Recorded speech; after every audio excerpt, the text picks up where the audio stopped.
Today, let's share how to install the push-to-open 3-section drawer.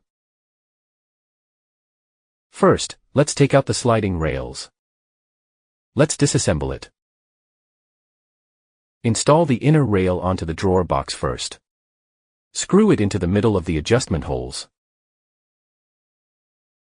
Next, we fasten the front end on the other side. The sliding rail is now installed on the drawer box. Now, we install the outer rail. Since it's push to open, we attach it evenly at the top.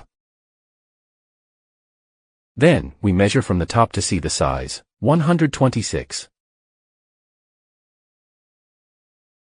The other side is the same. Ha ha ha. Yeah.